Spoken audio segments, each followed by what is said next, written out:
Hey, yo. Check it. Welcome back, hero. My word is my sword, Hokage and Batosai, pulling the blades out of the forge, yo. Prior to my knowledge of the Force, was thinking Jedi, but through obtaining holocrons from both sides, I'm under gray skies. Everything that glitter ain't kyber crystal, my mind to lift you. In this time we shine together, disarm your pistol, yo. Welcome to the SwordCast, my wordplay, my swordplay when blades clash. Welcome to the SwordCast, my wordplay, my swordplay when blades clash. Welcome to the SwordCast, my wordplay, my swordplay when blades clash. Welcome to the SwordCast, my wordplay, my swordplay when blades clash. Boom. Wagwan. Hello. Shit. Episode 80. Hey. We're into some like wide receiver numbers now. Yeah, dog. We can get back to sports references. Episode Chris Carter. All he does, catch touchdowns. My third favorite Vikings receiver ever. Boom. Randy Moss, Stephon Diggs, Chris Carter. I feel like, this is going to really out me as not a big football guy, but Jerry Rice, yes? No?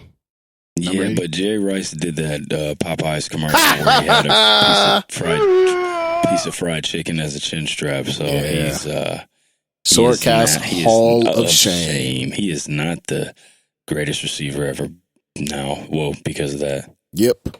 Agreed. Y'all want me to catch a piece of chicken too? What if I put it in my helmet so I can eat it at the same time? What route you want me to run? Chicken breast?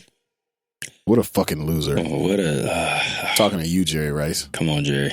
If you guys want to look, there is a hilarious picture of that commercial. You could probably just type in, just go on Google and type in Jerry Rice fried chicken. Gross. And you will be grossed out. You'll be disappointed, man. Disappointed in your boy, Jerry but you know Rice. who probably liked that commercial? Vince McMahon and Hulk Hogan. Yep. Look at them. I knew they always wanted to do that. See, look, they're doing it. The chicken thing. I told you it was real. I saw him in the lunchroom. Bro, I think I might have told you this off wax, dog. I was at work one time and I brought leftover chicken wings. And I fucking wanted to put some hot sauce on them. And I was in the company dining area. And I was like, all right, fuck, man. I want to put some hot sauce on these motherfuckers, man. I don't want white people to look at me when I do it. So I tried to look around and sneak and do it. And then right when I opened that motherfucker up, I got caught. A little white woman was looking at me like, see, I knew you'd like that shot. I know you like that hot sauce, don't you? Being black in public. I got caught. God damn it. So yeah, bro, episode 80. What are you into currently, my friend? I know you have officially played all Yakuza games, right? Yeah, I beat Yakuza Like a Dragon. It was really, really good. I started to play Judgment, which is a spinoff, but I think I'm kind of bored with that universe for now. So I think I'm all set. As far as what I've been into, I've been sort of chilling. I've been trying to catch up on old TV. I finished Yasuke, which we'll talk about later. I finished Invincible. I finished getting caught back up on Handmaid's Tale, which I know, that's not really a SwordCast show for sure, but it is good. Right. There's this Yakuza show on Netflix called Giri Haji or something like that, and it's like a Yakuza show, kinda. And apparently I'm into Yakuza now, so I started to watch it. It's good, but I can't quite find the time to finish the whole thing. Yeah. So basically, I've just been I'm at this point now where I'm sort of waiting until my next big game comes out. And for me, it's going to be the Mass Effect Legendary Edition, which is the whole trilogy re-released. That's my shit. It's one of my favorite. It might be my favorite franchise of all time. Right. Really, really, really love that shit. So Can't wait till it comes out. And it comes out, I think, May. Do you know when it comes out, Chris? May 9th, 7th, 19th? Got a guest here, Chris. I think it comes out in May. Hey, buddy. Yeah, Chris, our homie, is here. You can see his knee right there. You wanna lean into the camera this way? Other way. Other way, god damn it. There it is. Okay. This nigga kept going the wrong way. Did it like 3 times. Yeah. So when that comes out, that'll be the joint for me. So what about you? Yo, so I finally started watching Warrior, man. Hey. Look, all right, now I think I actually told you to watch it, right? But I actually never. This was like years ago. Yeah, I told you to check it out, and I had never seen anything more than like the first episode because I didn't have HBO Max. But after getting HBO Max to watch the Mortal Kombat movie, I finally started watching Warrior, and man, I gotta say, like, I knew how good Andrew Koji was, and I already thought he was amazing. But watching Warrior now, and he's better than I even thought he was. You know what I mean? Like, Facts. He's amazing, and if you know the story of the show, it's a show that was kind of written by Bruce Lee with the thought in mind that Bruce himself would be playing the main character that Koji is playing. And when you watch the show, you can see him. He's just got a lot of Bruce-like body language, and he's a very good actor as well. And you know that he is. Chris just showed me that the Mass Effect trilogy is coming out on May 14th. Strong, my man. But yeah, so 2 weeks from today, yeah, or yesterday. So, but yeah, bro. But yeah, he's amazing. Obviously, Joe Taslim is in it. He's very, very, very good as well. If you guys don't know, he's the one who played Sub-Zero in the new Mortal Kombat movie. But yeah, bro, how far are you into it? I am almost done with the first season. The fights, it's just incredible. For sure. I mean, these are major motion picture fights in like every episode. It's crazy. Yeah. And this, it's just seeing him in this, like I'm already excited for the Snake Eyes movie, and Andrew Koji is playing Storm Shadow, by the way. So I cannot wait to see this guy as Storm Shadow in the Snake Eyes film. So I'm excited, bro. And this show is awesome. So I just been really into Warrior, and I've been watching that, man. Strong. So some sports have happened, I think. Yeah. So real quick. Oh, I forgot about wrestling. Oh yeah, wrestling recap. Nothing really big has happened. But yesterday, Andrade, who has left WWE and is now competing for AAA. Is he with them full time? I believe so, and he issued a challenge to Kenny Omega, who is also the AAA champion. He's everybody's champion. Yep. And that is, man, if that match happens, that match should be amazing. Hell yeah. Also, for everybody that's listening to me, we do fantasy wrestling, and it's pretty fun. We do like a fantasy wrestling league. Our draft is tomorrow. What do you know? What pick you got? I think I got 3. Okay, yeah, we always do. We do a WWE 2K simulation, like a Royal Rumble with the computer, and it was hilarious because somebody in our league had Andre the Giant in the Royal Rumble. But it was pretty funny. You got 3rd pick. Yep. Now the way that we do it is you always get to keep 2 people that were on your roster beforehand, but it has to be You can't keep 2 male wrestlers. It's got to be a male or a female in a tag team, a male in a tag team. You just can't have 2 male singles wrestlers. Right. So you kept Bianca Belair and the Young Bucks, which are 2 very good keepers. Mm-hmm. You got the third pick. Who you thinking about taking if they're there at 3?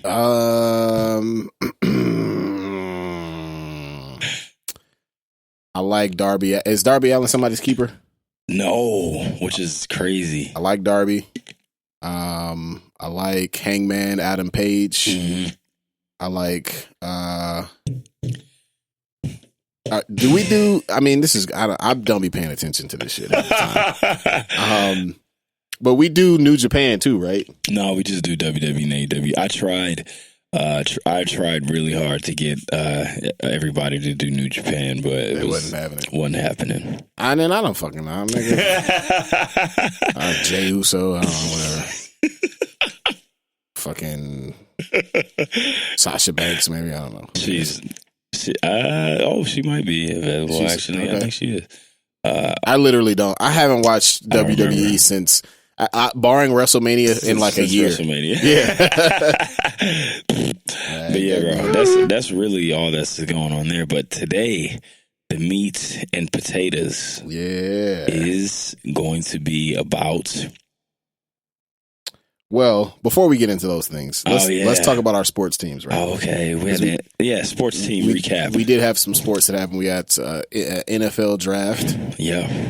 How'd you guys do? I'll preface the Lions they're not the Pistons, so I'm not a hard slappy Lions fan. But I hear that they did well. Like, I'm not a big enough football fan to ever be excited about a offensive lineman. If a nigga not throwing and catching his own touchdown pass, then I'm not gonna get excited about it. But I hear that Penei Sewell is like one of the best offensive lineman prospects to come out in the last several years. Throwing and catching his own. That's right. The chalky Studebaker. Remember him from Doug? Yeah. The lines would clash and he would throw the ball to himself. And then just run past it, right. So yeah, and they got a bunch of defensive linemen in the second and third round. They got a wide receiver named Amon-Ra St. Brown, nigga.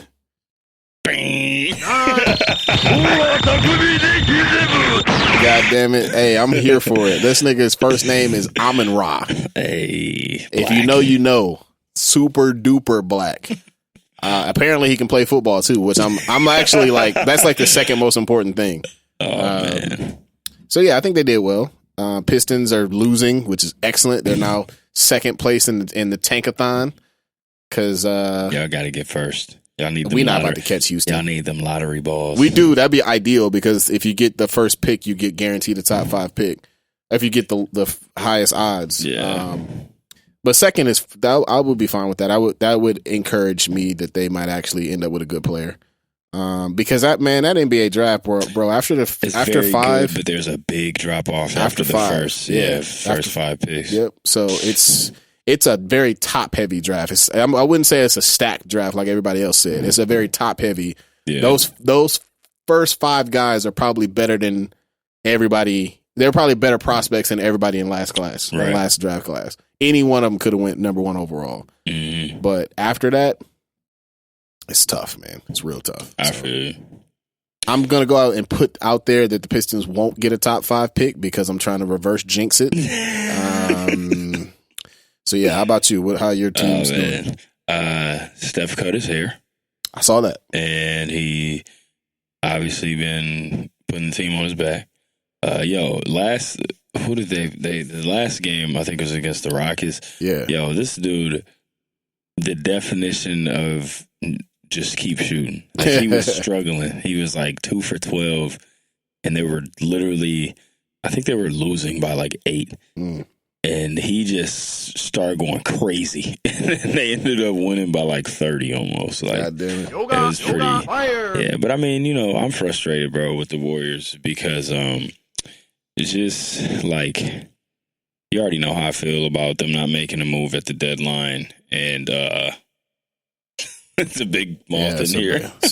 Mothra from Godzilla. Yeah, this nigga's a champion too. Like, he's like super moth. But I you know how I feel about them not making a move at the deadline, and then just I just felt like Jordan Poole should be playing more, and he can hoop. He can hoop, but you know, even when Bazemore flathead.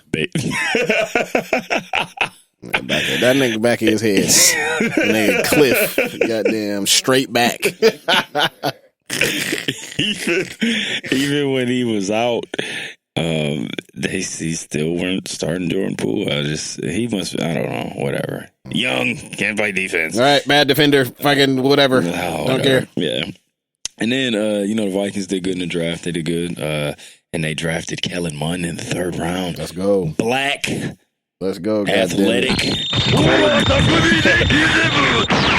Quarterback that I am just hoping will give Kirk Cousins some problems, because you already know how I feel about Kirk. I'm super ready to have that dude out of here. Yeah, he's been super average. You like that? He had a couple of good seasons, strung everybody along, and then stopped throwing to his black receivers. No, I don't want to throw you the football. I'll never forget that Kirk Cousins gender reveal video where he almost threw an incomplete pass and completely missed the target. Bro, how and embarrassing it was is that? 2 inches away. But yeah, bro, let's get into the bulk of this episode. Everybody knows that the Yasuke anime came out last week on Netflix. I was telling Hero we should review it like we do, Mandalorian and the MCU shows. And he was like, bro, it's only 6 episodes. And I was like, oh, we could just do 1 episode time. He's like, bro, people are going to be done with this by brunch. Yep. And I was like, all right. So we both watched it in its entirety. So, yeah, man. Yasuke, Netflix anime, Flying Lotus did the score. So, what are your thoughts on the Yasuke anime? Hold up, nigga. I got the Stugatz grip on the microphone. I'm not even going to hit the sounder yet. Here's what I'll say. This is really good for representation. I'm glad they went with this. I'm glad they chose this story. The soundtrack is fucking immaculate. I say this with no exaggeration. This soundtrack, in my humble opinion, and I'm a student of both Flying Lotus and Nujabes and Fat John and Force of Nature, Tushi, all those guys that did Samurai Champloo. I can say with confidence that this album it rivals Samurai Champloo's soundtrack. I think I'm not gonna say it's better. I don't think it's better, but I think it rivals it. I think the outro is fucking gorgeous, so good. Yeah, it's good. Soundtrack is fantastic. It's like I said, it's a really big moment for representation in anime. I'm glad that it got a platform. Mm-hmm. However, nigga.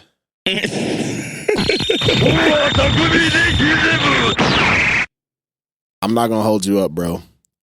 At first, when I first watched it, I started with, this is not what I thought it was gonna be. Word. As the show went on, and bro, I hate to do it, but I landed firmly on, I don't think I like this shit, bro. Word. I don't think I tried my hardest to overcome the nonsense of the fucking magic and the mechs and the just whatever. Actually, before I get to that, I thought that everything, the flashbacks, all of the hand-to-hand, everything that wasn't magic and monsters and mechs was really dope. Mm. There were a couple of really fucking cool fights, sword fight scenes that were really awesome. Yeah. I was so turned off by that first scene. It was so hard for me to get back into this shit. Right. I hated the fact that they made the white girl basically the main character with all the fucking superpowers. Well, she was technically Japanese, right? That's true. You're right. My bad. But it was the non-Yasuke person. Right. Is I guess my point. And he's like the the help. Kinda, right? I love the fact that they went back and kind of adapted some stories about Yasuke, how they thought that his skin was inked, but it was they thought he was dirty, but it's just he had dark skin. Right. And I mean, so before we like really, start breaking down the episodes and stuff, like I kind of was in the same boat, you know what I mean? Like the beginning of it really kind of threw me off. And I did appreciate like the historical fiction bits, right? With the kind of the touching on the relationship between him and Oda Nobunaga, which I think we've talked about him before. We know it's a little samurai history here, and so I thought that was dope. They did, they pulled out bits from the real Yasuke story, so I thought that was cool. The supernatural stuff, the over the top stuff did throw me off. It's not what I was expecting, you know what I mean? I thought I was expecting a more grounded in reality type of show, maybe like Samurai Champloo or like Rurouni Kenshin type of show, you know what I mean? But like you said, the fights that were, kind of the sword fighting and the traditional like hand to hand stuff, and they were good. I thought they were good. But so here's where I would say, like, all the extra stuff, right? The crazy over the top, like the mechs and the astral plane, abilities and all the over the top stuff, like the woman that turned into a bear, you know what I mean? Right. I did like my man's astral projection of like where he could like project himself out of his body, and I thought that was pretty cool power. But my thing is this, right? Like when it comes to stuff like this, right, and we're getting like representation of black characters and black stories. Hey, bro, I know where you're going. I know where you're going, dog. Like, I guess what I would say is, well, two things, right? One, like let the black character be the lead, like the true lead, right? Like let the black character be the one who is saving the day. Let the black character be the one who's the main. You know what I mean? Sure. Like don't name the show. You know what I mean? Harriet Tubman Demon Slayer, and then like the main character is with the sweet powers is like some little dog or something. In case y'all didn't know, that's actually a real comic and it's fire. Yeah, it is. It's really dope. You guys check it out. But also, what I would say is when it comes to stories like these, and we're getting black representation, and they're telling these, do we want like what do we want? Do we want like a more, I guess, historically accurate kind of grounded in reality story, or do we want like over the top, like, let's give us we want to do the cool stuff, like let us get the powers and actually still have those elements in it. Like if there was a Harriet Tubman anime, sure, right, like would we want it to just be the regular story, or do we want Harriet Tubman out here killing slaves owners who are demons? You know what I mean? Like, sure. But so yes, and you can do that. So yes, period. But Yasuke didn't have any of those powers. Right. Boom. And that's immediate fail. 100%. And that's where I was going. Right. If we are gonna do that, I'm cool with it. But why can't the black character or the representation have those powers? Bro, he was awesome in the show. I really loved it. He was clearly dope. He was great, but that's what I was getting at is if we do that stuff, why can't the character who is the one that's representing us or have these powers? You know what I mean? So I got a couple more thoughts, man. I agree. Y'all know I hate magic. But like magic is not like the idea of mysticism is not that far removed from like the Sengoku period, the era of the samurai. There was a lot of mysticism there. So I didn't mind that as much as I minded the tonal dissonance where you had that and fucking robots, dog. Like there's the mech part was really random. It was, to me, that I would have been I still don't think I would have been in love with the shit, but I think my reaction would have been a little more even keel if it was just magic and no robots. But you have both of these things, and like, did you peep like the really yada yada explanation of how they got them? Yeah, and then also from the fucking Mongols, nigga, right, in Tsushima. 100%. Bro, what the fuck are you talking about? And also, that would have been 400 years ago. Tsushima happened in like the 1200s. Yeah, ridiculous for sure. And then also, I mean, you know, it's only 6 episodes, so you could definitely you could sense the kind of rushing to advance the story and wrap it up, you know, towards the last couple episodes. Yeah. But yeah, you know, the presence of the mechs and the kind of you know, we just the way they explained it. It just happened that we just stole him from. And then, bro, peep, dog. He said that the Mongols had mechs. That was their advantage when they invaded Tsushima. And then he just yada past after we defeated them. Nigga, how? Right. How did you do that? With what? Like, after we defeated them somehow, we took their mechs. Like, get the fuck out of here. Yeah, like, you don't have to have a damn good explanation for why there are robots in my swords and samurai anime. And there wasn't one, so I felt some type of way.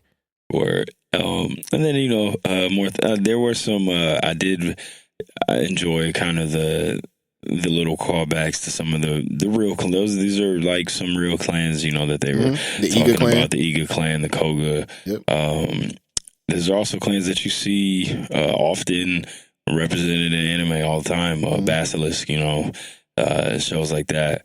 I did really, I think my favorite scene in the whole show was there's a scene where he's kind of having a nightmare and he's basically like cuts his own head off and a tree like grows out of, you know what I mean? I really liked that scene. I thought that scene was really dope.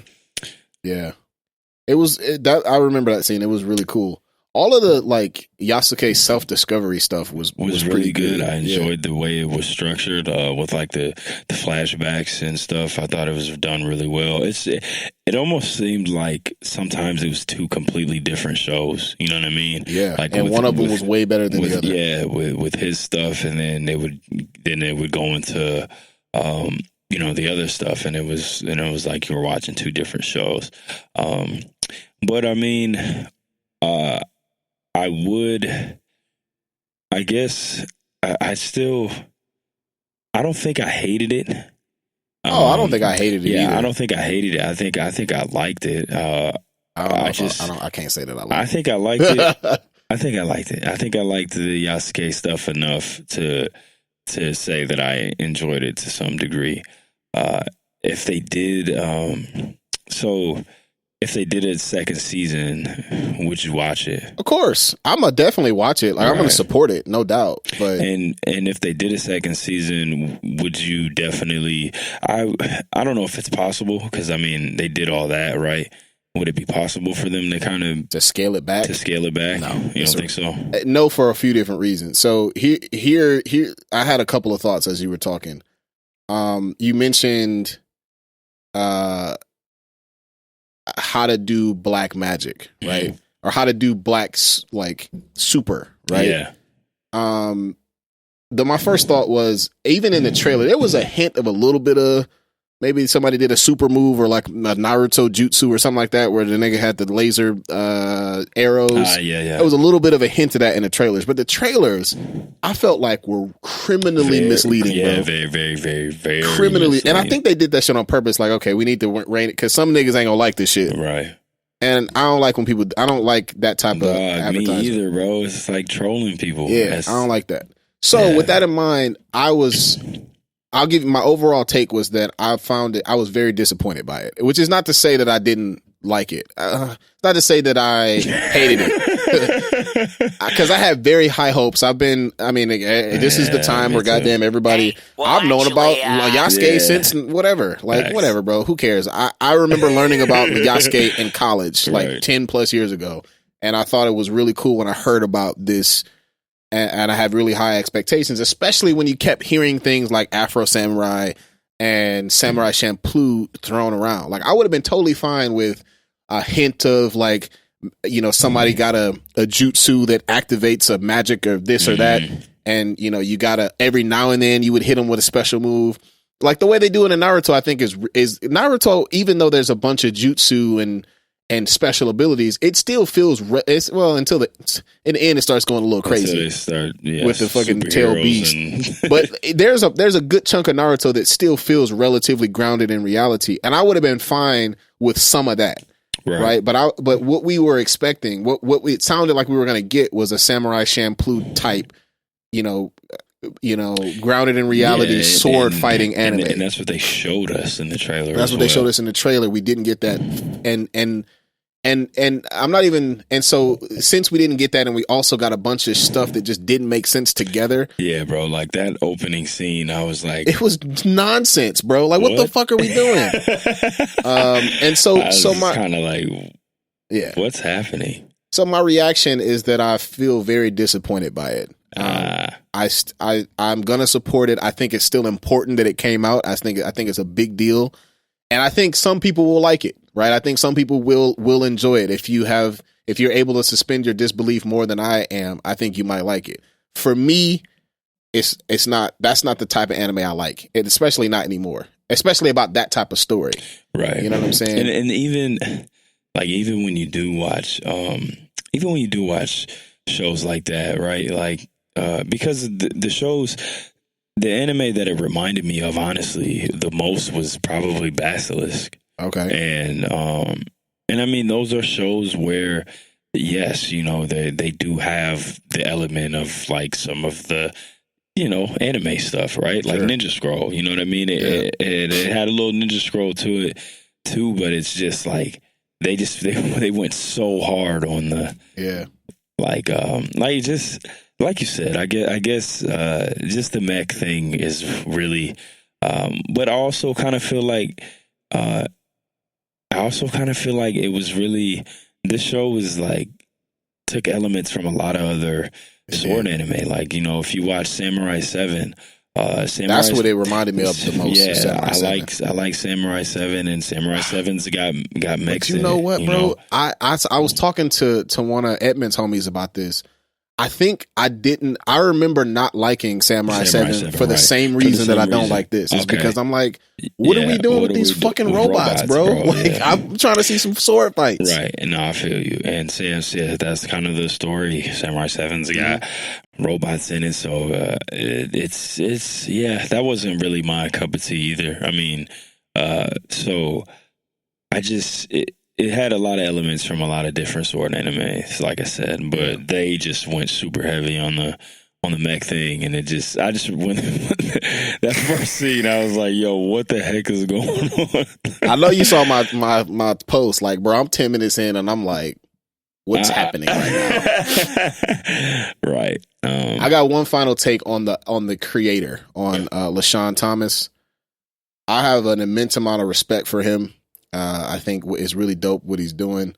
I want us to be careful because I saw a headline that said the future of anime is black. And I'm like, yeah, y'all gotta chill, bro. I see what you're trying to do, but let's be careful, goddamn it. Because we can also culturally appropriate, bro. If I saw a headline that said the future of hip hop is white, even though that may or may not have become true anyways, that shit would have pissed me off, bro. Like, so we got to be careful with that. Y'all gotta chill. So I respect, but I do think that with as much love as black people have shown to anime, I think it's more than fair that we have a space in it. I think that's perfectly reasonable. I agree 100%, but we can also culturally appreciate. You know, I've been saying that shit for years. Just 100%. Like white people. So with that in mind, with LeSean Thomas, I appreciate like that space that he's carving out for black folks, but I've now seen like 2 of his solo projects. Okay. And I don't know that I've really liked either one of them. What's the other one? Cannon Busters. Okay. So he made Cannon Busters. And it feels like, I mean, he just loves mechs, bro. Like it's all kind of robots and shit in Cannon. Yeah. It made more sense there. It doesn't make any sense here. And I wonder if his aesthetic is just not for me. And that's fine. Like, I'ma still support his stuff. I think I just don't know if I'm gonna be there to be like, hey, this is my favorite shit in the Right. world. You know what I'm saying? I remember when Cannon Busters was coming out. Never checked it out, so I'm gonna actually watch it. I'm gonna check it out. I don't know. Who knows? I think that you will find it to be very similar to this. Yeah. But then again, it's not meant to be a sword fighting anime, so it actually works better in Cannon Busters than it does here, in my opinion. Where Cannon Busters is kind of like Cowboy Bebop, but like silly with like a black dude and fucking random. Are there any air combos in it? Not really, dog. It's kind of. It's just. I don't know, man. But shout out to him, bro. Like support. Where But I also I get to have a taste. You know what I'm saying? I get to have like a preference of like the kind of stuff that I like, and I'm not sure that this is it for me. I feel you, man. So yeah, bro, that's our take, man, on the Yasuke anime. Didn't hate it. Like you said, I'm a little indifferent on it. I don't know if I don't really know, man. I don't know if like I said, I loved all the Yasuke stuff, the flashback stuff. I might need a little longer to form a real, like, solid opinion on it. Yeah. But I didn't hate it, didn't love it.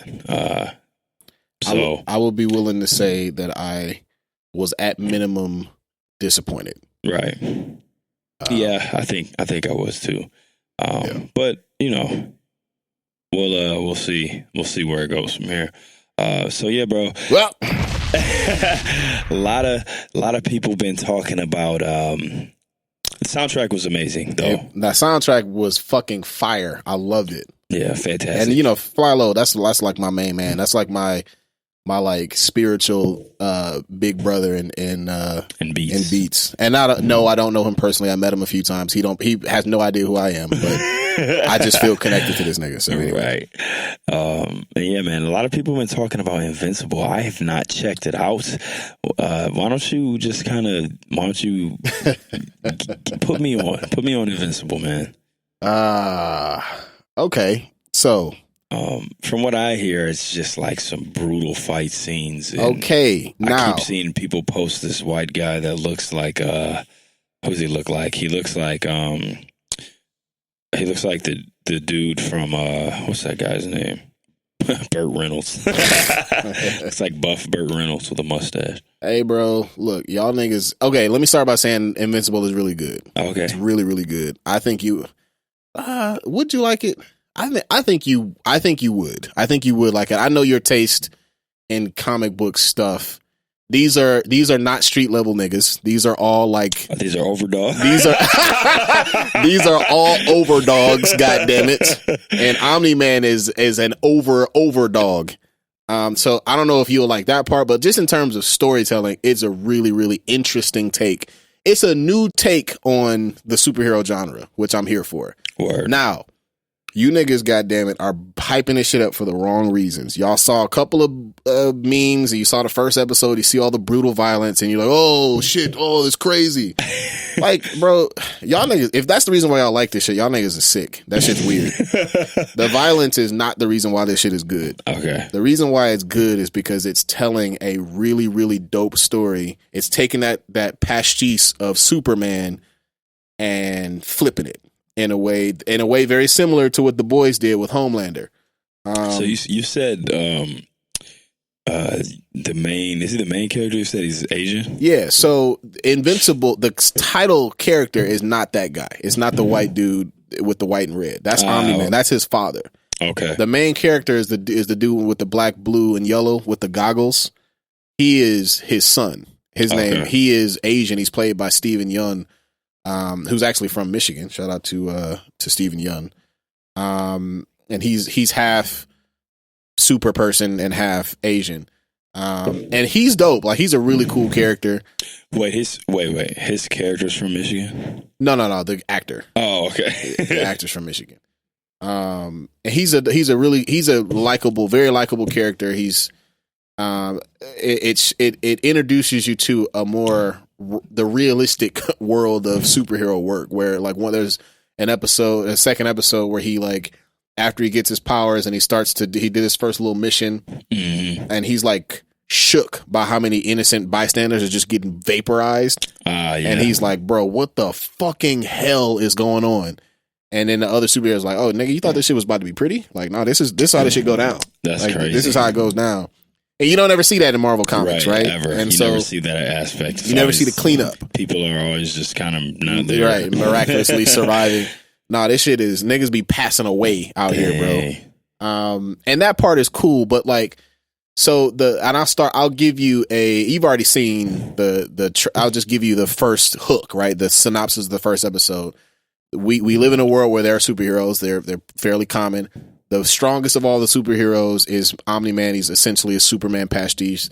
Hot take, I actually think he's not as strong as Superman. I think Superman and Homelander will wipe the floor with Omni-Man because he's not truly invulnerable. He almost gets killed. He doesn't have heat vision. He doesn't have laser. He doesn't have ice breath either. Anyways, neither here nor there.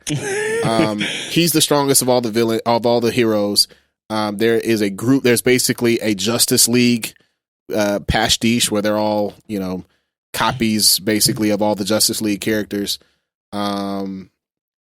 And he gathers them all into their little hall of justice, and Omni-Man fights them and kills them all. He almost gets killed himself, but he kills them all, and it's never explained why he does it. Okay. And he covers it up. He says that he's attacked by whatever killed whatever the Justice League, I can't remember what the name of their group is. Whoever killed them almost kills.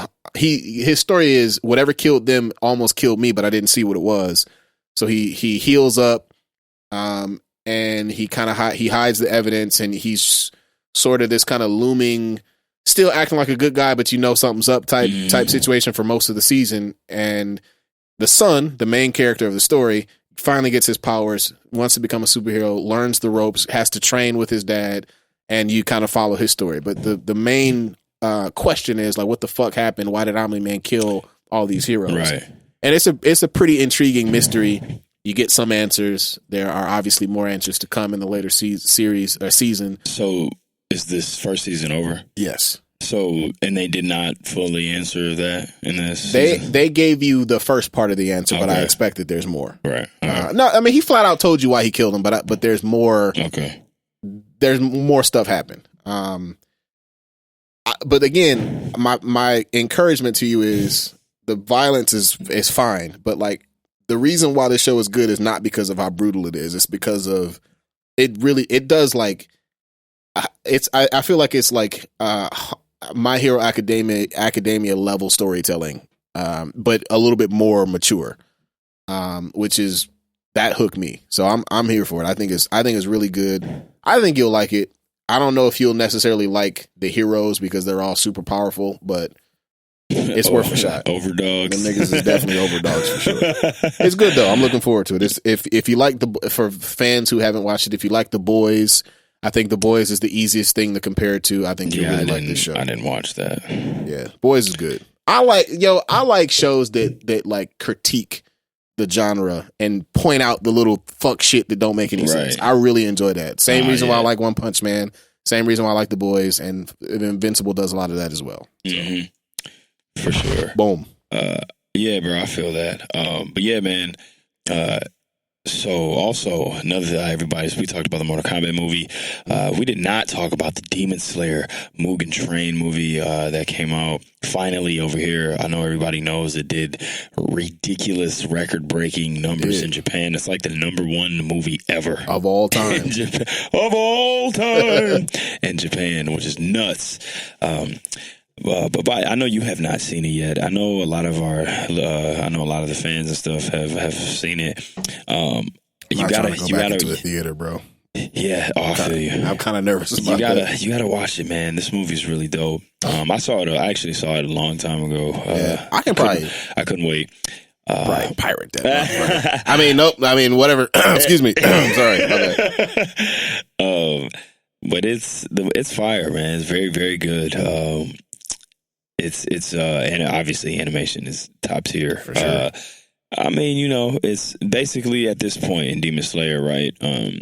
If you do watch the anime and you don't, they stopped like They led right into it. Yeah, and for people who watch anime, not necessarily the manga reader, but people who watch anime, it's all about you have constantly heard it's just you have heard so much about these upper moon demons, right? And if you remember kind of the gif, right, from the first season of Demon Slayer, which is like kind of the big fight that everyone talks about from the show when Tanjiro cuts the spider demon, I can't remember his name, but he cuts his head off. The brother sister tag team with the flame with the fire breathing technique, right? And he cuts his head off, and it's like that amazing animation. And this guy was like unbelievably strong, and he was the strongest demon they had faced so far. And you find out that even he was the lower moon, right? So basically, you're just like, dog, if he's the lower moon, like what are the upper moons like, right? Sure. So this movie, Mugen Train, when it got announced, this is where everybody was like, okay, we're about to see a upper moon, right? Now, season 1 of Demon Slayer ends with the demon. What's his name? Kibutsuji. He got a funny ass name. It's Kubutsu Juzi or something like that. That guy, Michael Jackson.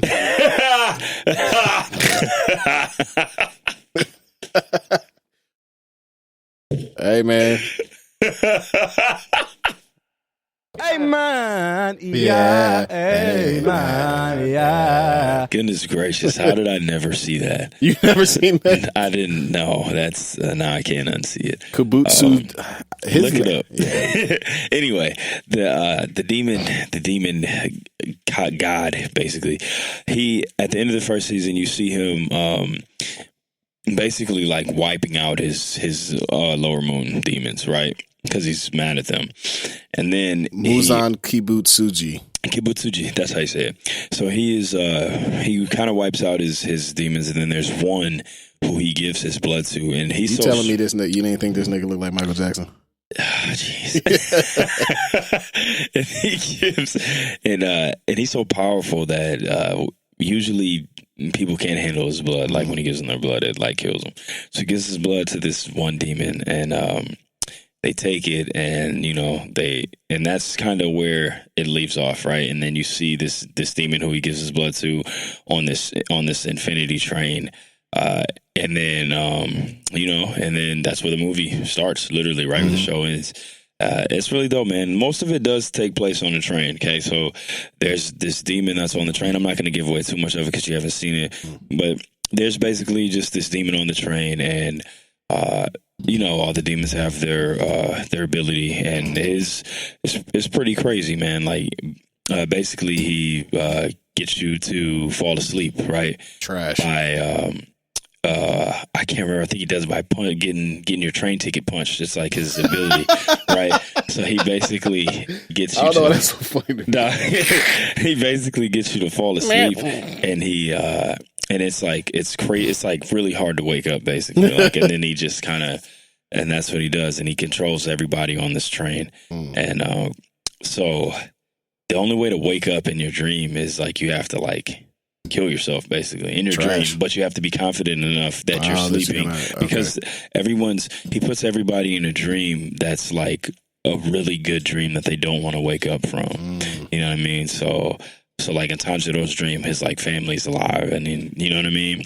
But sounds like what do they call him in Naruto? A Genjutsu. Yeah, it's like a Genjutsu. Yeah, and but Tanjiro kind of has this thing, like how we were just talking about how in House of M, where Wolverine just kind of knew that something was off, and he like something ain't right. Yeah, like Tanjiro kind of has that. Like he's kind of like, what, this isn't right, like something's off, right? So basically he realizes he has to like kill himself, and it's really dope because when he does fight, right, and they keep putting him to sleep in the fight, and he repeatedly slits his throat in his dream so he can wake up during the fight, and it happens like you know what I'm saying? And it's just like, it's pretty dope. That's fine. The fights are dope, but and then that happens, and they spend a lot of time on the train, but then you find out that you basically find out that as strong as this guy wasn't even an upper moon demon, right? So then they always send Hashira, right? Those are the pillars, right? The strongest demon slayers. They always send a Hashira to go after the upper moons. And the one that we have in this movie is how do you say it? Kyojuro Rigoku. He's the fire one. Yeah. Fire, such a good character. He's awesome. He's in this movie. Anyway, I'm not going to spoil it, but you do get to see Upper Moon Demon in one of the best. It's the best Demon Slayer fight up to this point. It's the best Demon Slayer fight. It's awesome. So yeah, man, you got to see it. You got to watch it so we can talk about it. I'm not going to spoil it though. Yeah, but yeah, man, Demon Slayer Movie Train, check it. It was awesome.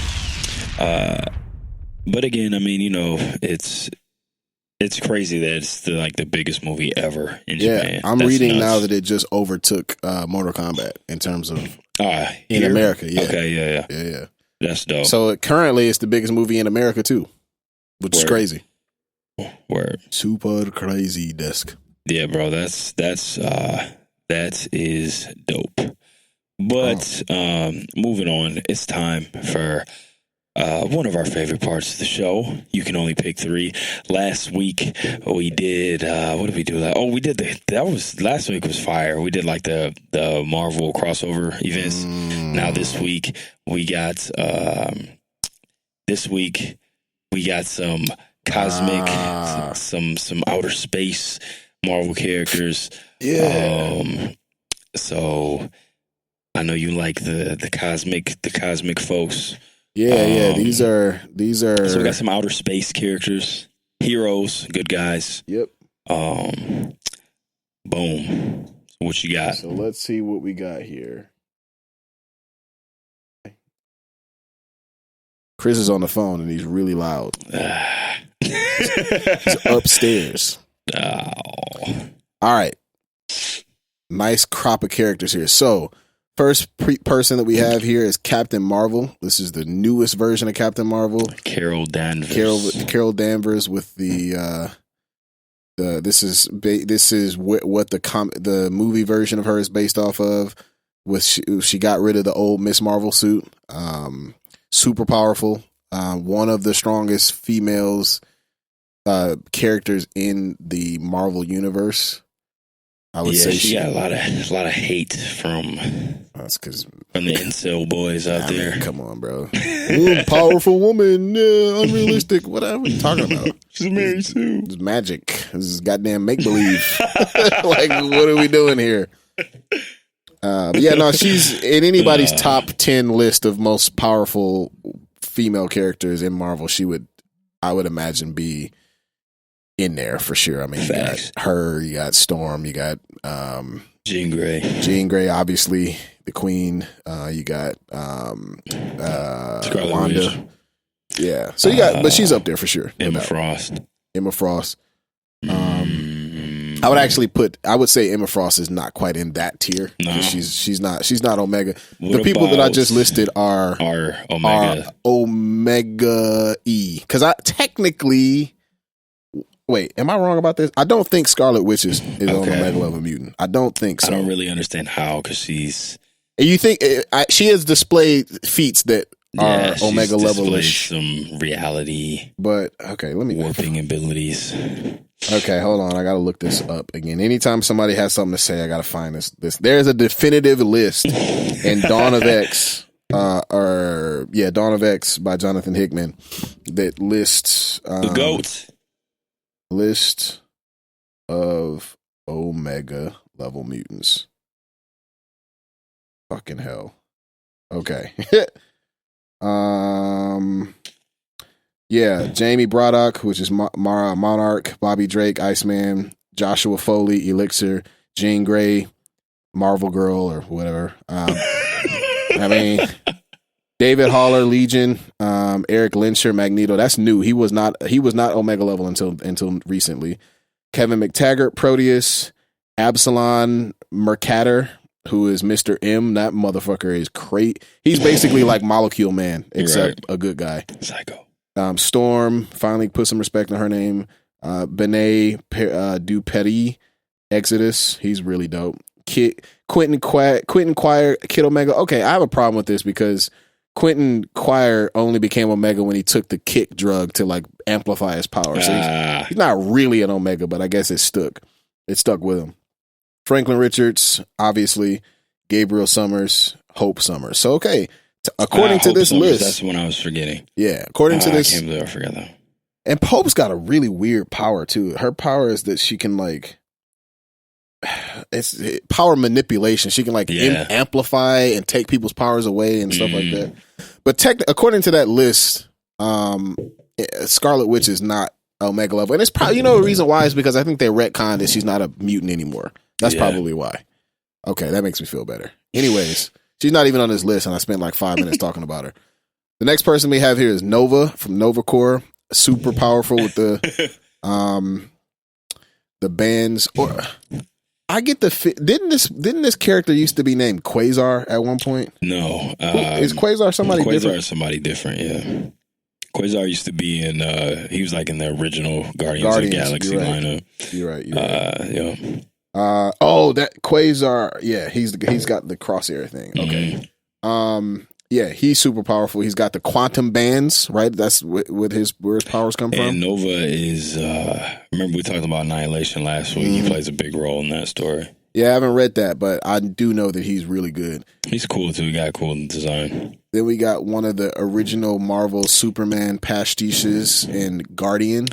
Or Gladiator. Yeah. I always say that every time. Gladiator. I always like Gladiator. He's cool. He got a cool look too. This nigga took Juggernaut and threw that nigga across a river like it was no problem. Get your ass on somewhere. Yeah, I believe he's the last of his race too. Yeah.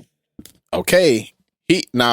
He's actually, if you want to talk about a parallel for Omni-Man, it's closer to Gladiator than it is Superman for many of those reasons.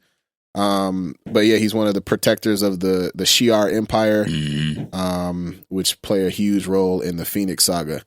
Then we got the Sentry. Now, the Sentry is one of the most, you want to talk, it's between him and Scarlet Witch in terms of the most up and down power scaling of all time. There's some versions of the Sentry that's like one of the top 3 most powerful people in the whole Marvel universe. Right. But there are other versions of him, like the Void. When he's like lost his mind and he's just all crazy negative energy, you can't fuck with him. I mean, he's legit Superman, but maybe more.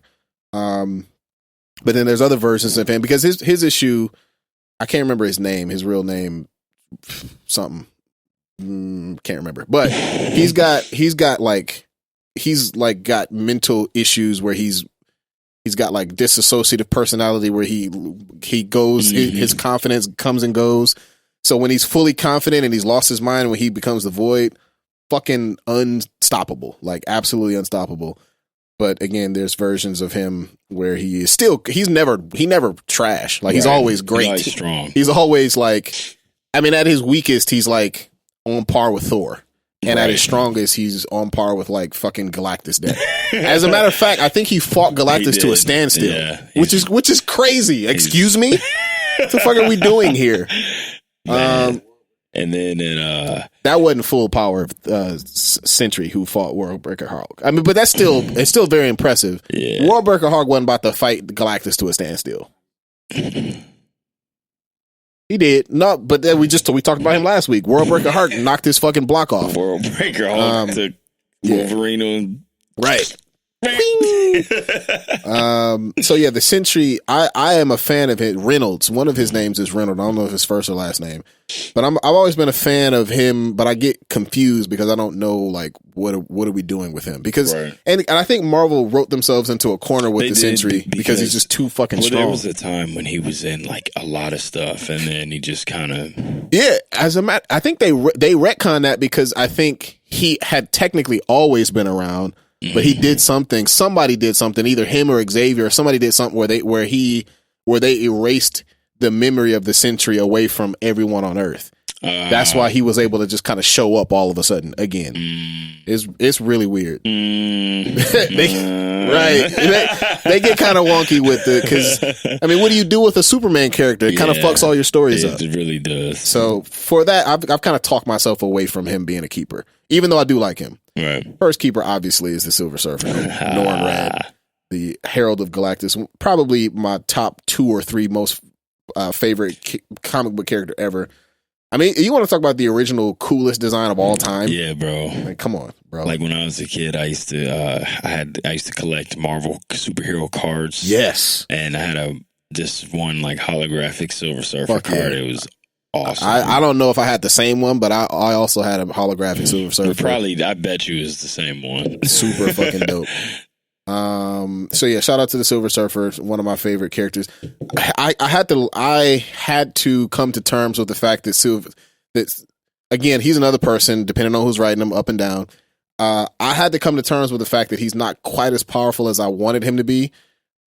He's still crazy. He's a cosmic level I was being. gonna say he's very strong. He, like I said, I think that a good barometer for a guy like him would be the average version of him would probably go toe to toe with Thor. I think the Odinson, like full Odinson Thor, is probably a little bit stronger than the average version of Quicksilver. But depending on how much of You the mean power, Silver Surfer? sorry, depending on how much power cosmic the Silver Surfer has, he can probably match him. But unfortunately, if you read the Infinity Gauntlet series, he got his ass whooped by Thanos with no gems. He got punched down into Doctor Strange's house. into his office. Like, Yeah. nigga, what the fuck happened? God damn it! The stuff you guys see happen to Hulk in Yes. the in Infinity War happens to Silver Surfer Yeah. in the comic book. Yeah. Hands.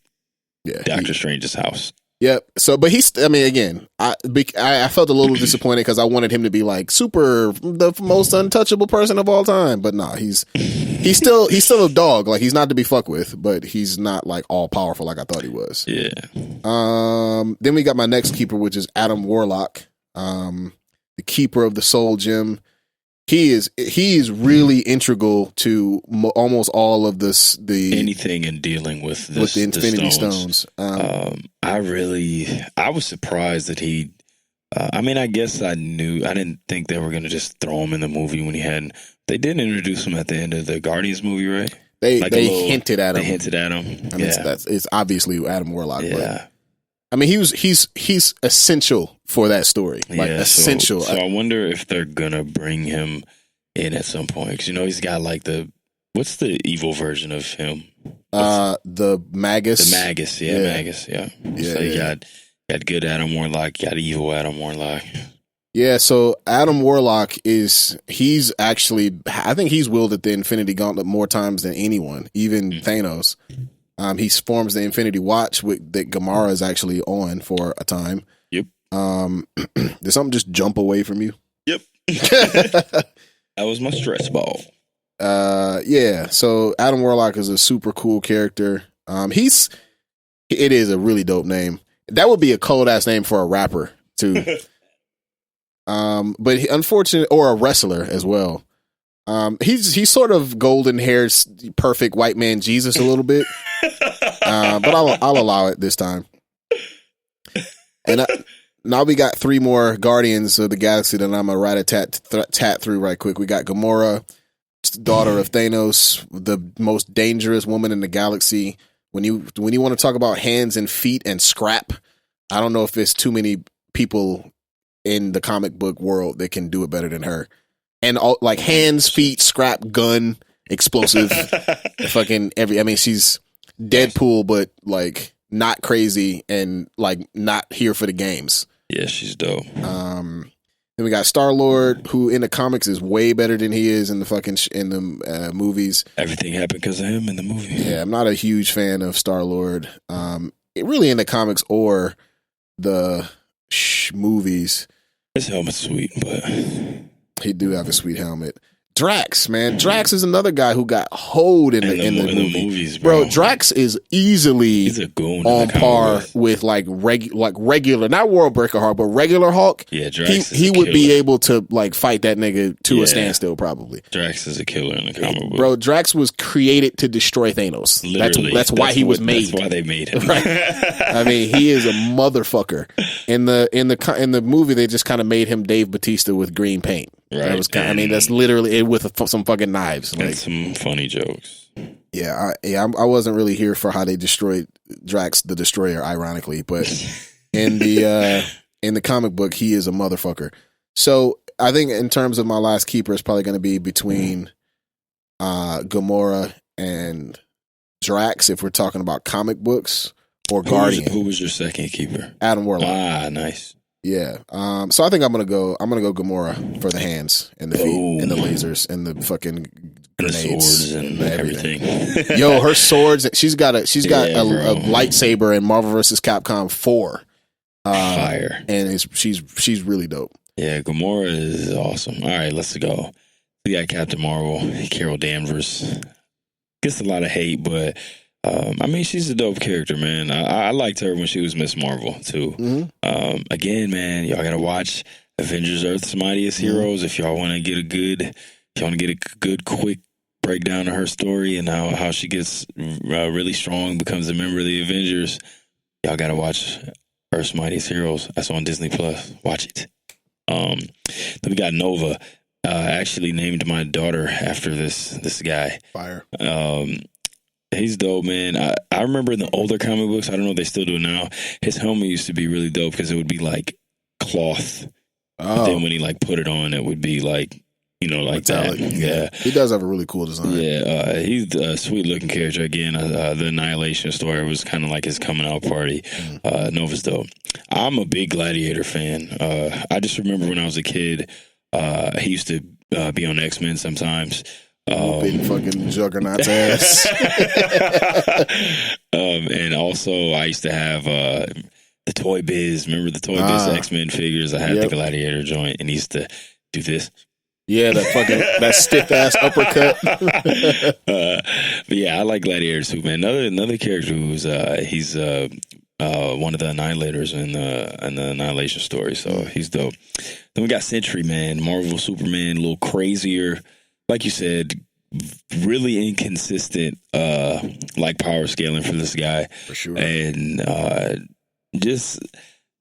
I like Sentry, but I don't know enough about him because he's just in and out so much. So I never really dove into his character like that. They literally created some comics hijinks just to explain why somebody so powerful just has been gone for years. It's weird, man. Then we got my first keeper as well, Norrin Radd, Silver Surfer. I was a big Silver Surfer fan as a kid. I still like him now. I think he would be awesome if they put him in the movies. Really, the original Thanos foe right here, guys, is Silver Surfer. He's just an awesome character, man. I really like him. If you guys never watched the Silver Surfer cartoon and you want to see Norrin Radd surfing through the cosmos deep in thought, thinking about stuff. Yeah, dog. I need to watch that Silver Surfer cartoon. What is that theme song? What is that, dog? It literally, bro. We make for this joke all the time, but go watch it. Right, it's on Disney Plus right now. He literally spends like 15 minutes of the episode just slowly riding through the universe on his board, just like pondering, bro. Bro, it's crazy. It would be, it could be done really well for a more mature audience, but for kids, bro, swing and a miss. I was watching that like, shit boring. What we doing? Yo, Thanos though, the depiction of Thanos in there is so good, really man. Good. It's really. It explains his obsession with death better than even the comic book, in my opinion. Yeah, bro, y'all gotta check that out. That is fire. Yeah, Beta Ray Bill randomly is in that shit too. Then we got Adam Warlock, the Soul Stone, kind of the Soul Stone Guardian. Adam Warlock's a dope character. I really want to see him in the Marvel universe. I would be down to see Magus, honestly, first, and maybe kind of like a Vision thing where Vision was bad first after Ultron made him, then maybe he becomes a member of the team. That would be cool. Then we got my second keeper, Gamora. Gamora is man. I mean, next to Psylocke, Gamora might be my second favorite Marvel female character. She's really, really, really dope. Great fighter again. Like I always say, man, she's real not properly represented in the movies. I love Zoe Saldana. She don't do a bad job playing her, but I don't think they show her her scrapping ability enough or good enough. Then we got who was that? I can't see. Star-Lord. Then we got Star-Lord, the guy who ruined everything in the MCU. Yeah. I mean, same as you. I've never really been a big fan of him. I always, even with like the old Guardians of the Galaxy comic books, like I thought the old lineup was really dope with like Quasar and some of those guys, and then Star-Lord. I just never really. I do like his. I think his mask is cool. But even before that, like when he wore like when they had the blue stuff on, this was in like the early 2000s. Oh yeah, and he just looked like a nerdy pirate. Yeah, he kind of looked like a weird pirate looking guy. I don't know. I've never really been a fan of him. So then we got Drax Destroyer, another character, literally made to kill Thanos. Yep. And they like ruined him in the movie as well. So my first keeper is going to be Silver Surfer. My second keeper is actually going to be Gladiator. Or Gamora, I mean. My bad. And I just spoiled my third one. My third keeper is going to be Gladiator. I'm a big Gladiator fan, man. So my third keeper is going to be Gladiator. Strong. Boom. Space characters. Hey, man, I'm here from sweaty 60s. Jack Kirby Space Marvel is the shit, bro. It is, bro. Operation Galactic Storm. So good, man. The Kree, all that weird stuff. The Kree's got that weird supreme intelligence thing. That like, AI. Yeah. Weird. Oh, and guess what? They talk about that in Avengers Earth's Mightiest Heroes, too. Let's go. Y'all need to watch that show, man. So much good stuff on there. All right. It's time. Hey, tier list time. What we got this time? We got Marvel villains. Holy cow. Tier list. This could also be hilarious because I'm sure there's someone here that we don't know. I think I know most of these people. There's a don't. Where are the tiers? Are they? There's a don't know. Oh, there's a don't know. That's nice. Do you think we'll need an E? Nah. Maybe. Okay, hold on. Let me get it on the screen right quick. Oh man, we got Marvel. We got Marvel comic villains. I think last week was our best tier list. We did a good job of protecting S tier. Yeah, we should do the same this time. You gotta protect the S tier, man. Not everybody can. You gotta make sure it's only the elite. All right, add window capture, bop, boom. Boomp. Okay. All right. Oh, fucking bitch. All right, let's see what we got here. Let's go. It immediately fucked it up. I mean, don't know how to do it, so. Yep, it's all good. You know, this is live, bro.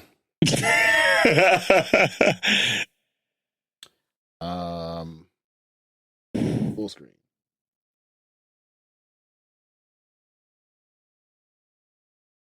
So, yeah. Right. Well, all right, here we go. We in there. Okay, first person. Boom. Who we got? I don't know who this is. I think this is Abomination. Do you think we'll know all these? Yeah, I think I know all these. Don't know the first one. Person. I don't know who this is. I definitely don't know who the second I think person it's Abomination. I agree. I think it's Abomination. Right. I'm not a big fan of this character. Abomination. I mean, he's a. You know what? We should have a lackey tier. What do you think? We need to have a lackey tier. Like just lackey. Like they're not y'all. You're not important enough to be. You know what I'm saying? Yeah. Because there's villains and then there's like lackeys. Abomination is he's just kind of a nuisance for the Hulk. It's gonna be getting in the way. Yeah. Watch out, bro. I got more important stuff to do. Shit again. God damn it. How you spell lackey? I don't know. Whatever. Well, actually, there's not an E in the... No, I'm just kidding. Well, actually, Okay. Boom. In there. Lackey. Next guy. I actually don't know who this is. Is that It's not Beta Ray Bill, because he's not green. Oh, is that what he looks like? Yeah, I think that's Annihilus. Yeah, he D tier. I mean, the Annihilation story is dope, but I wouldn't put him no higher than that. Well, okay, we got to protect S tier, but we got a guy who at least deserves a look, and that's Apocalypse in Sabanur.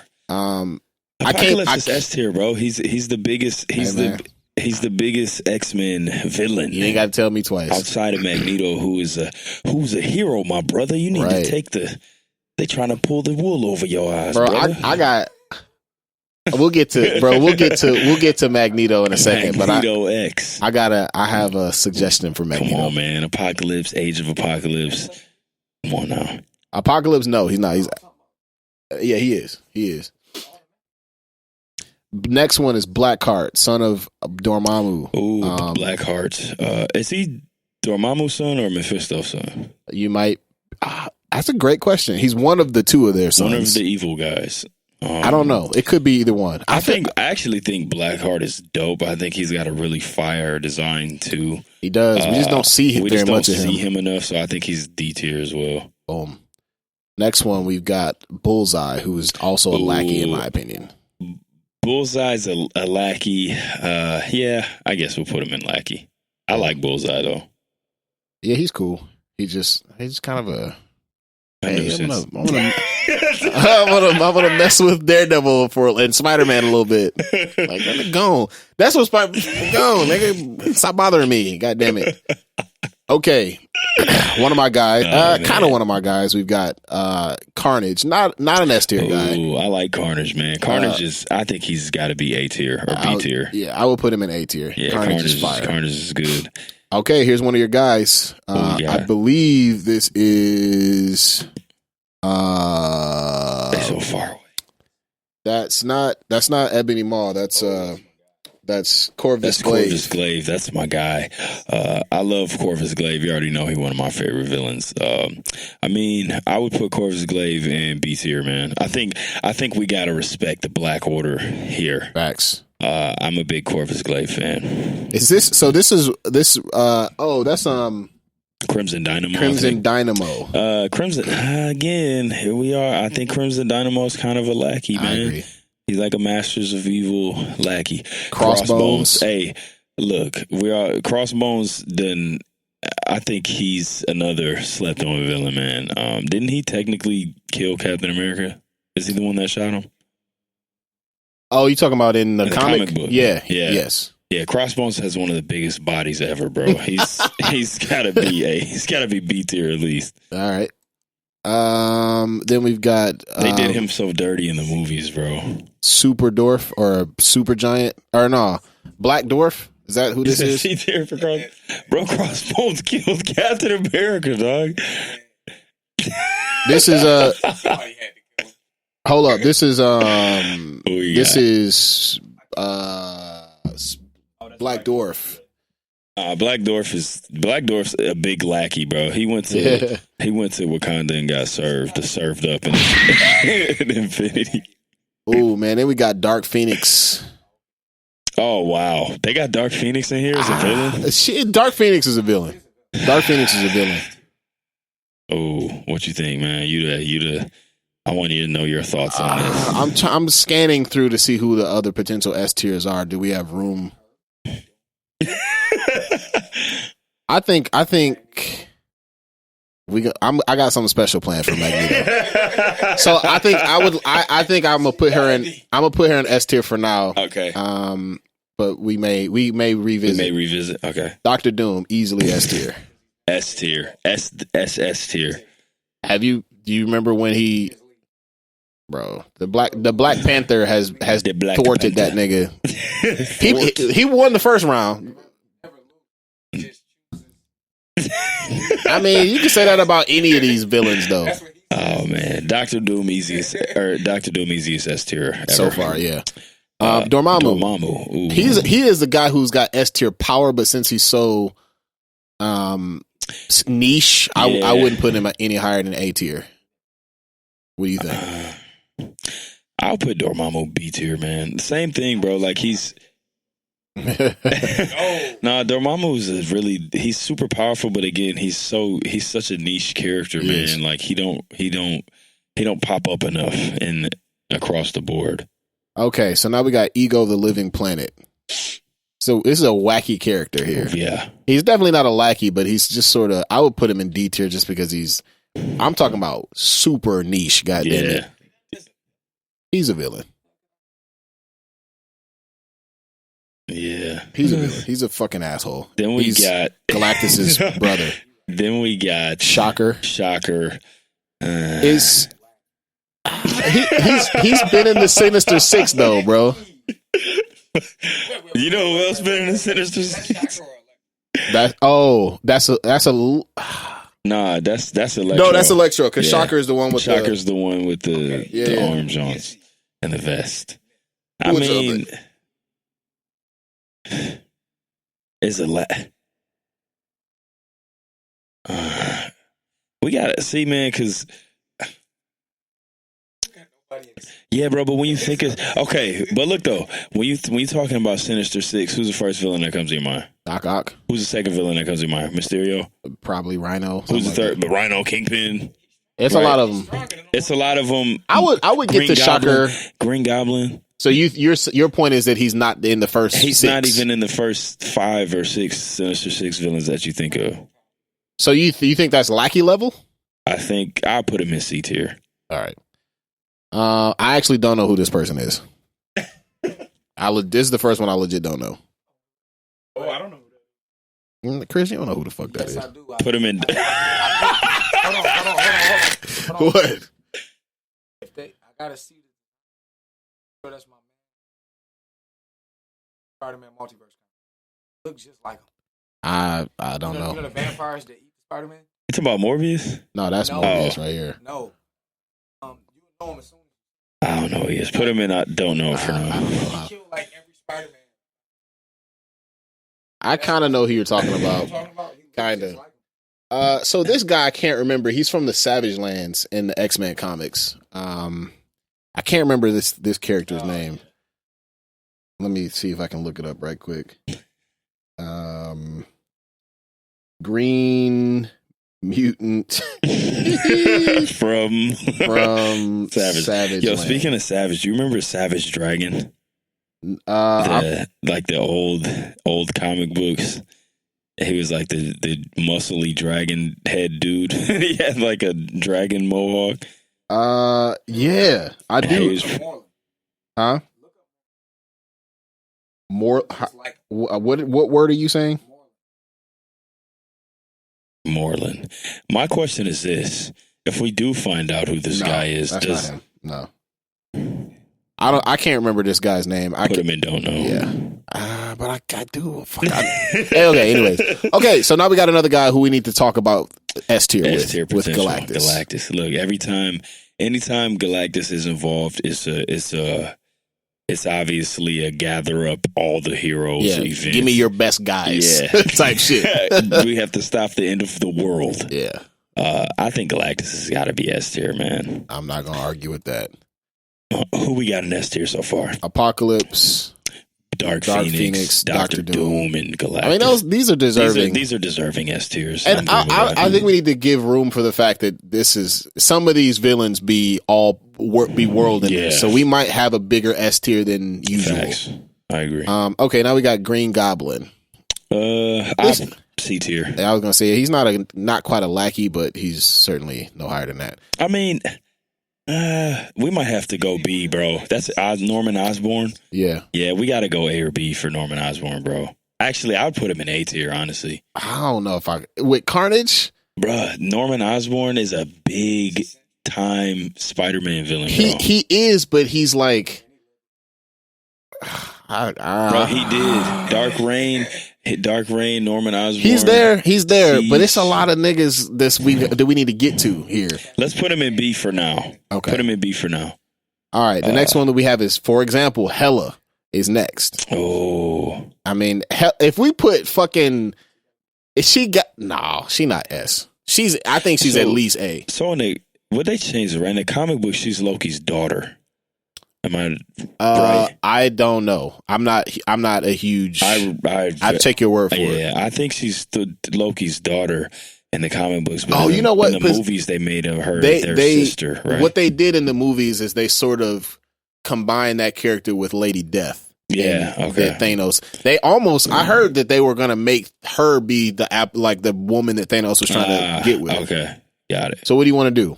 I think Hela's because of that. Do you think she doesn't deserve A tier? No, but she's just not around enough. Again, another villain.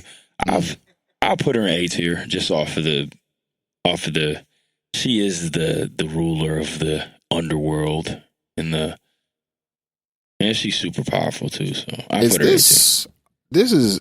I'm confused here because it looks like Hobgoblin, but he doesn't have that flaming pumpkin head. Oh, that's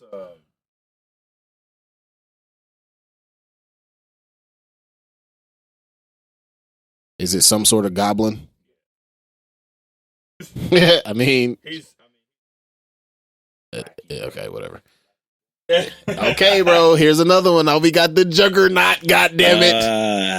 I don't think Juggernaut is S tier material, but I think he's A tier at minimum. I put him in A tier as well. The fucking Juggernaut, Kane Marco, nigga. Bro, he fought World Breaker Hulk to a standstill. He did. That is a feat. Now, mind you, that was like super Juggernaut with the Sidorak stone all the way charged up. But still, that's niggas impressive. didn't survive encounters with World Breaker Hulk. Dog. Oh man. Okay, now we got another guy who we need to have a conversation about S tier, and this is Kang the Conqueror. The Conqueror. Very, very, very dope villain. Very good Avengers villain. Hopefully, I think we are seeing him pretty soon. Yep. In the MCU.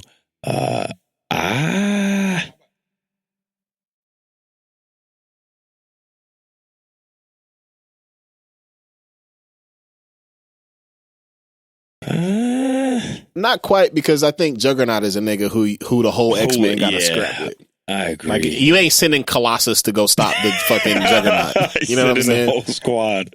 But I think that if I think that Kang, I think Kang's A. But he's also, so I think that we came up with a good way of describing him.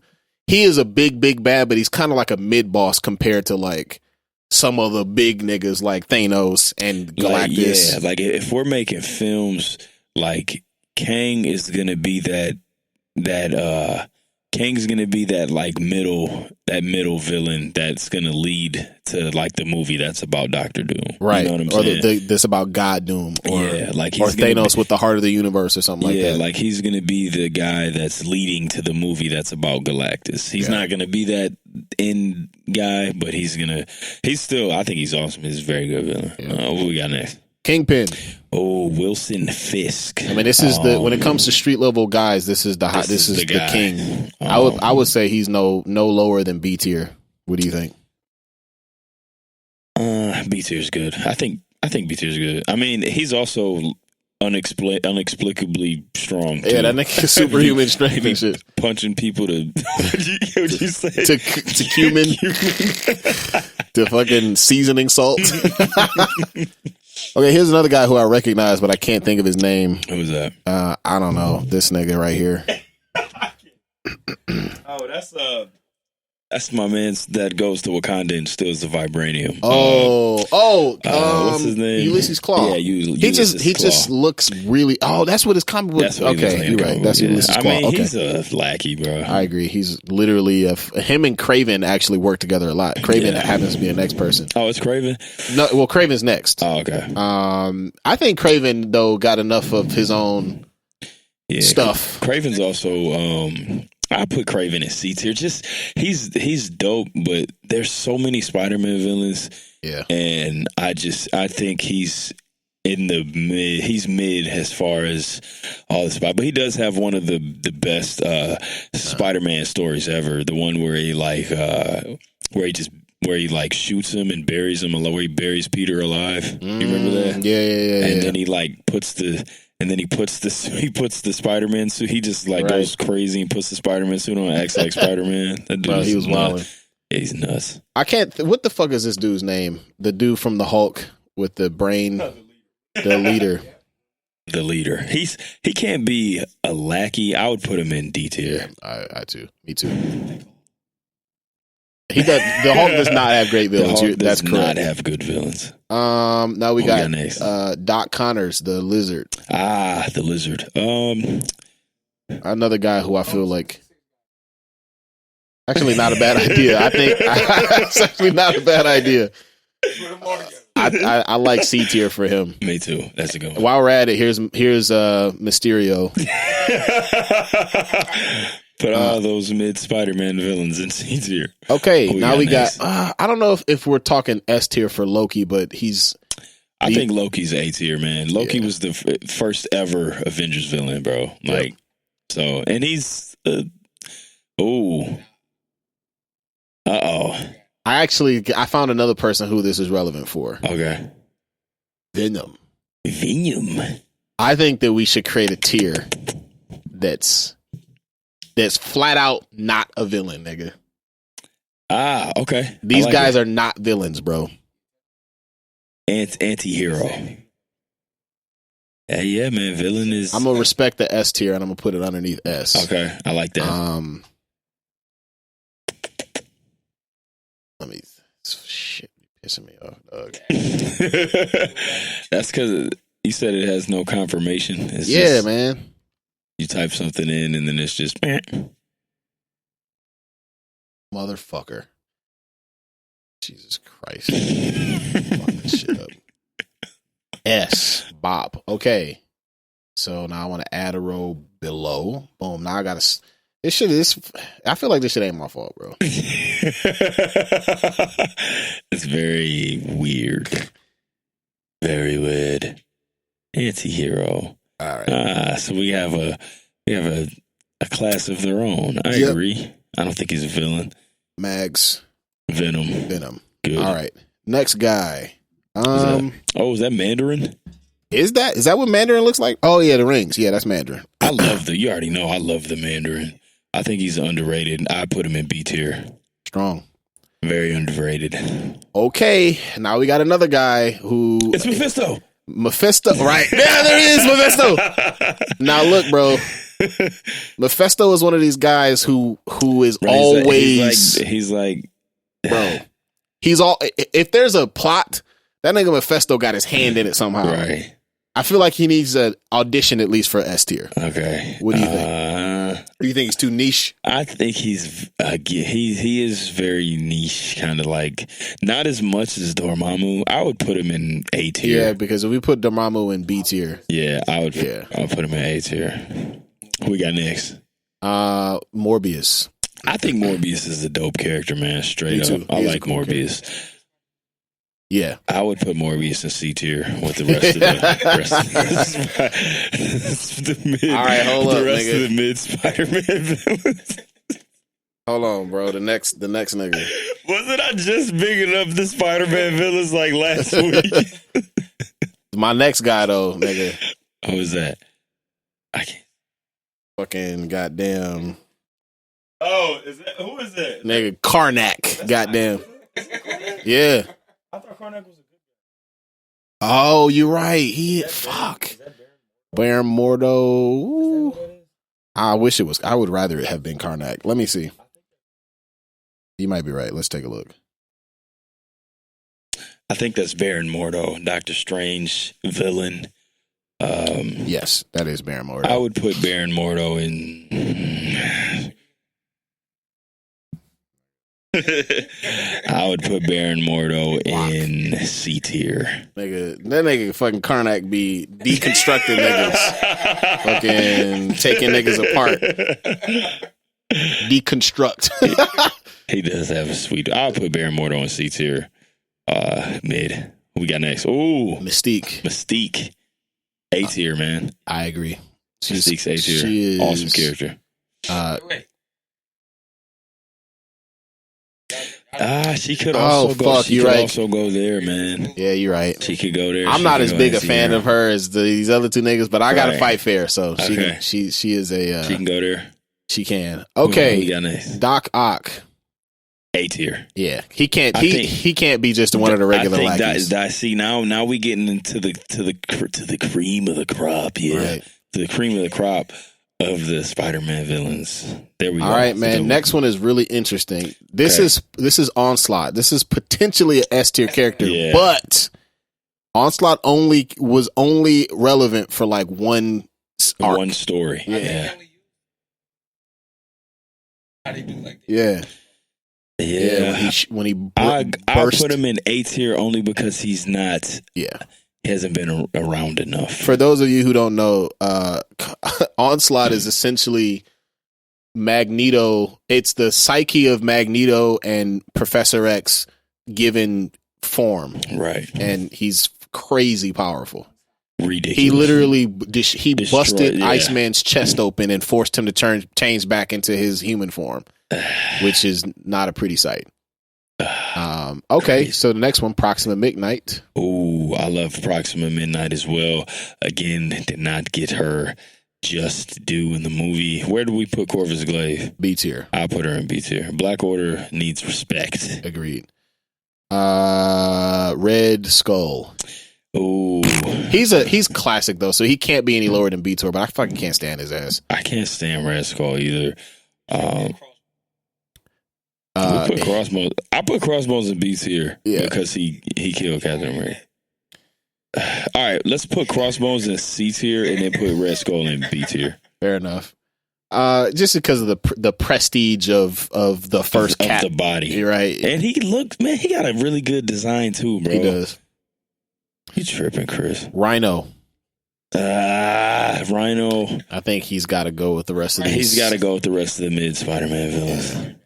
Ronan the Accuser. Ooh, sweet name, sweet look. He does have a cool ass look. I like Ronan, man. I'll put him in B, man. I like Ronan the Accuser.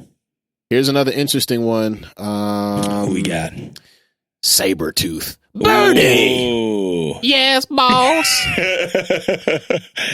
Classic. So classic he has had moments where he's been an anti-hero, but he's more villain than anything I'll else. put Sabretooth in. I put Sabretooth in B tier. Word up. Not never gonna be the lead guy. Sure. But always very, very solid. You know, bro, you know who Sabretooth is? If you putting together a squad and you need a big that's gonna crash the boards and play defense and knows his role, you gonna get Victor Creed, bro. Not gonna get in the way. Right. He can catch some lobs. Gonna play some D, gonna grab all the rebounds, gonna fucking rim run a little He bit. gonna be the enforcer. Yep. It's Sabretooth. Man, that's Sabretooth for sure. Ben Wallace. Sandman, yeah. It's Sandman. And Who's that, Sandman? Yeah, you know where he goes. Yep, goes in the... Actually, is he kind of weaker than... I'll put him in D tier. Is he more mid than the well, other mid here, Spider-Man? okay, so here's another guy who belongs there, and Who's that's that? Scorpion. Another Spider-Man Yep. guy. He had a cold costume, but he's just sort of weird. I don't know. I feel you. A classic guy. He doesn't get S tier consideration by my book, but Mr. Sinister is a classic X-Men villain. He is, man. Classic. It's hard Cool for me to looking. not give him A tier. I'll put him A tier. He does. He is, bro. I agree. Cable. He did. Yep. To because he was enslaved by Apocalypse, and he was trying to create a villain or somebody who was going to be strong enough to defeat Apocalypse. Agreed. We're doing a great job of protecting. Oh, this is the other Dark Order guy. Ebony Maw. Ebony Maw, yeah. Yeah. We're gonna put him in with the rest. I'll put him in with the rest. Yeah. Open for Ebony Maw. He's a weirdo. Who is this? Is this another Goblin here? Oh, that's a Super Skrull. It's a cool character. I'm not a huge Skrull guy myself, but he caused a lot of fucking problems. That's for sure. Yeah, and he's, I believe, in Annihilation as well. One of the Annihilators. Super Skrulls. He's dope. I can't lie. Yeah. I think Super Skrulls B tier. All right. I am now confused because Why? I thought. What happened? Oh, that's Nebula. Is that Nebula? Does she just have on a hood? Oh, she looks like Supergiant from Oh yeah, Black Order. yeah. But is it Supergiant or Nebula? I think it's Supergiant Look because at her. Supergiant in the game It looks like Supergiant. I think it's Supergiant.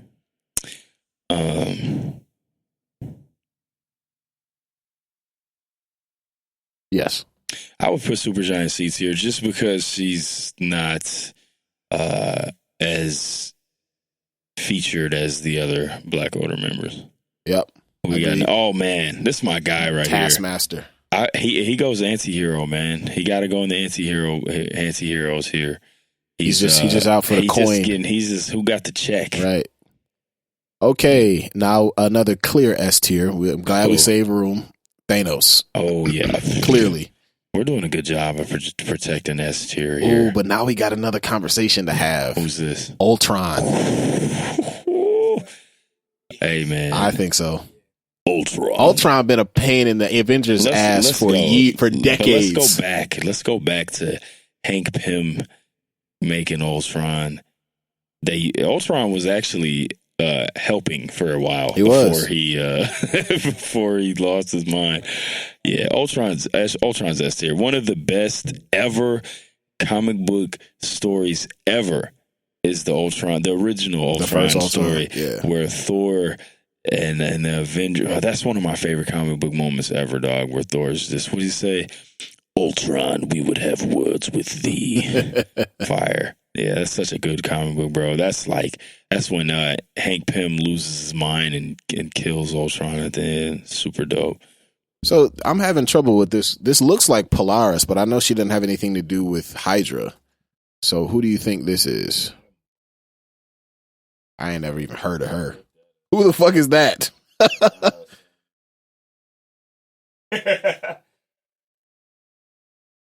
Lady Hydra. Okay. I don't know who that is either. I was going to get there next. Okay, so Lackey. Then we got Vulture, who I think is going to also go with the rest of his homies. I don't know who this guy is. He looks cool. Don't know who that is, so boom. You know who this is?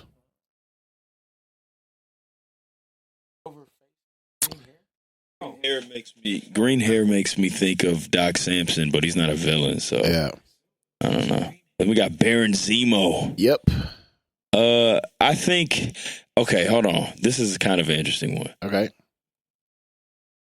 Not considering the events of all the MCU stuff, I think Zemo if straight up comic book wise, I think Zemo's got to be. I would put Zemo in B tier because he's like pretty much the leader of the Masters of Evil.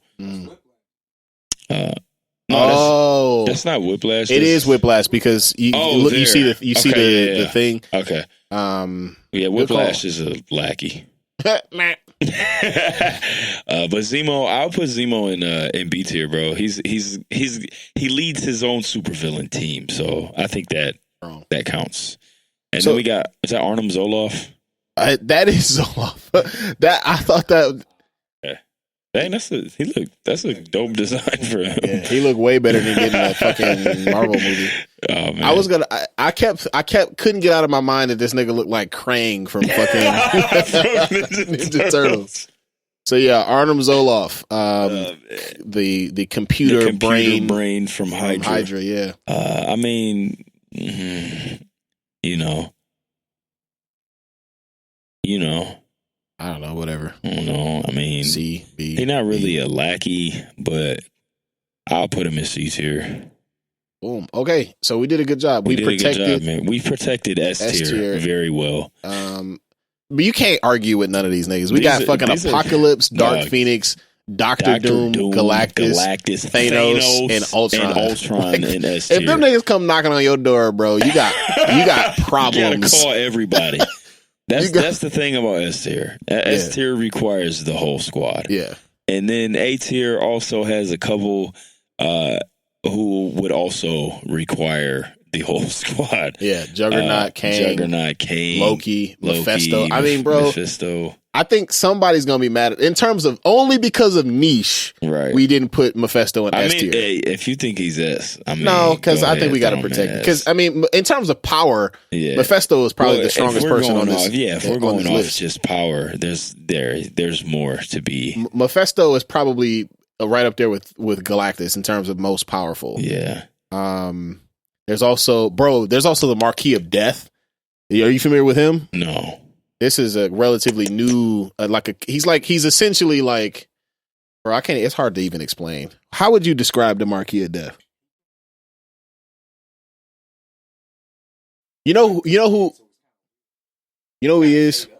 Oh, I know who you're talking about. He's like Varus, basically. Yeah. He's like Marvel Comics version of Varus. Yeah, I know you're talking about. Now you feeling better, buddy? He's a relatively new character, but he's a cosmic level, like multiversal destruction type character. Anyways, this is a good ass list. I'm proud of this. I think we did a good job, man. Save it. Another tier list. Marvel comic villains. I don't really have any objections here, man. I think we did a good job. I agree. That S tier is looking fantastic. Hey, man, episode 80. Hey, y'all. You guys will hear this on Tuesday, which means that yesterday, the first single off me and Mega Ran's project, Maverick Hunters, the first single called Memory Card, and the new video dropped yesterday. Let's go. I hope you guys check it out. Maverick Hunters, me and Mega Ran's project, is coming out on Friday. Make sure you get it. We will have there's vinyl pre-order. We'll post a link, and also, man, Hero produced the memory card joint that dropped yesterday, and he's also got another joint that he produced on the project. So with a special guest on that, with a very special guest on there. So I'm excited for you guys to hear the project. Man, me and Mega Ran been wanting to do something like this for a while. We actually finished it a long time ago, man. It's just, remember when we kept saying that we had music we were sitting on? It's finally coming. This is only some of that. Yeah, this is only a small part of that. And it's just dope, man. I met Meg Ran a few years ago performing at UmaCon. Yeah, performing at UmaCon, man. And we ended up, it was like 3 years ago, bro. And we ended up getting cool, and then we ended up going to Japan, doing some shows in Japan, and then we just kind of kept building on that relationship. And then when I was on tour, we did a show with him in Phoenix. Anytime he comes to Detroit, he has me come out and rock with him. And then we finally, when COVID first hit, and we finally got together and decided to knock out this project together. So I'm excited for you guys to hear it, man. Maverick Hunters on Friday. Boom. Thank y'all for listening. Episode 80. SwordCast out. My word is my sword, Hokage and Batosai, pulling the blades out of the forge, yo. Prior to my knowledge of the Force, was thinking Jedi, but through obtaining holocrons from both sides, I'm under gray skies. Everything that glitter ain't kyber crystal, my mind will lift you. In this time we shine together, disarm your pistol, yo. Welcome to the SwordCast, SwordCast. My wordplay, my swordplay when blades clash. Welcome to the SwordCast, SwordCast. My wordplay, my swordplay when blades clash. Welcome to the SwordCast.